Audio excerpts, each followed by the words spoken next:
let's go back to the Heldman journey to Aspen, because everybody's got a story of how their family got there. Even the Taches do. So what's the Heldman journey? The Heldman journey is my parents had gone on ski vacations here in the 60s and moved us out here. I was moving into first grade. My sister, who you guys all went to school with, Sally, was a baby. So like late 60s. And we lived in Mountain Valley first. They just wanted a different life for us. They were enamored by the ski town, and people thought they had rocks in their heads for, moving. They were from Cincinnati. My mom had been born in Indiana, my father in Cincinnati, but they met in Cincinnati and had been young marrieds with young children. And people thought they were nuts for moving out, where they didn't even know that they had paved roads and stuff out here. Right. But I remember I think I remember where you lived in Mountain Valley, because we had a lot of friends over there, the Triplets and the Drakes and all those guys. But when we would go over to their house, we would drive. You were right at the beginning of the subdivision, right off the left. Do you remember Billy, Kathy, and John Wall? Remember Mrs. Wall? Yeah. She was a teacher. I think she was a second grade teacher. They lived in the first house on the left. We were on the second house on the left. And the Kellys lived across the street. Okay. The Kelly boys. Mike Kelly and Dan Kelly. I remember Dan Kelly. I kind of get confused between all the Kellys because there were so many Kellys. Yeah. And these were boys, but it wasn't Millard's kids. We also had the Popish and the Keenest. They had a clan as well. Yeah. So we were right there at the start. I want to say I remember in the wintertime, you all had like an ice sculpture or something in the front yard. Is that true, or is that someone else? That's really funny that you remember that. It wasn't an ice sculpture. It was my dad put together this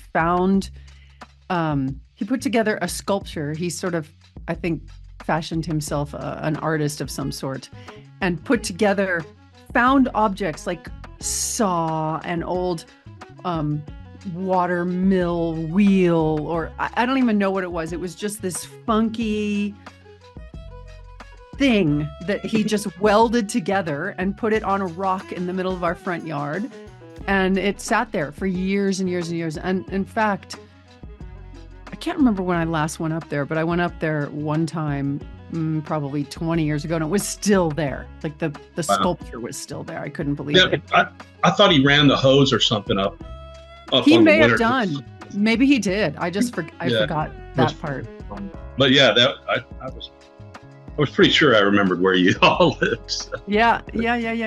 Well, that was it was an idyllic little neighborhood. I mean, in many ways, I think it was probably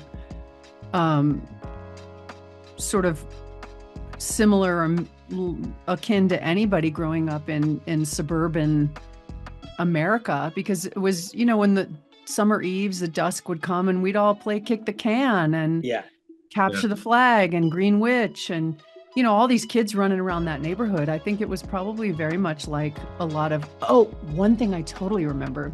This guy was probably before your time. Do you remember a family named DeFries, Mike DeFries and James Rutherford? Rutherford, yes. Sounds familiar. Yeah, Rutherford sounds familiar. He had James was my age, and then there might have been another one, but Mike DeFries and James Rutherford were really good friends. Mike DeFries lived, when you go up Mountain Valley and you turn right, like you go into the neighborhood and then you turn right, up on the first kind of hill. His father he did something with the Outward Bound camp, or the Outward Bound camp up in Marble for a while. So in their backyard, and this was when there were not as many houses as there are now, certainly, and there were probably maybe a third of what there are now today. But in the backyard, they hung up a giant cargo net, like you'd see on a fishing trawl or something.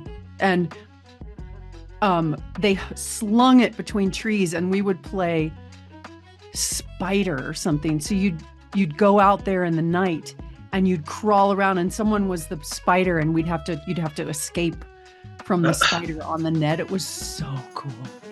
Was it one of those that had the real thick ropes, kind of like a youth park and things like that? Yeah. Yeah, like super thick. Yeah, like you could carry a tank in it from a helicopter. You know, one of those kinds of nets. Yeah. Little cargo net or something. Yeah. Something kids should be playing on, that's for sure. Yeah. Oh my God. I mean, just all of that. And then we'd go over to the gravel pits, which were across the street, and play for hours. I'm sure that was no place we should have been. Right? Well, I mean, your book, the title is so apt. Thanks.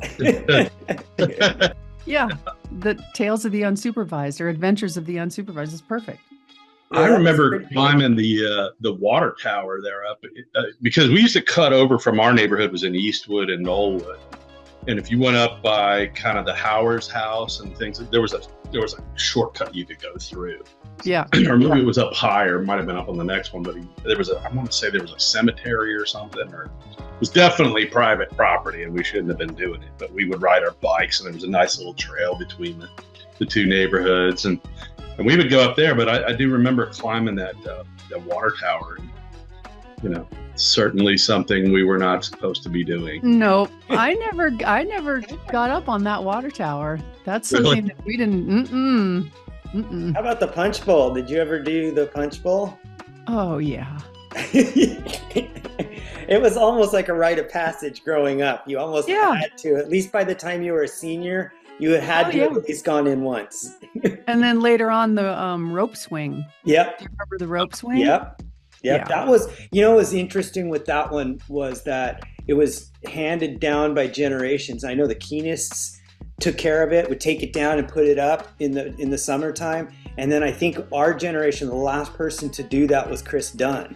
And I think after that, it just nobody ever put it back up.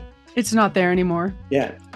It's not, it just faded with lots of good things. Yeah. You know?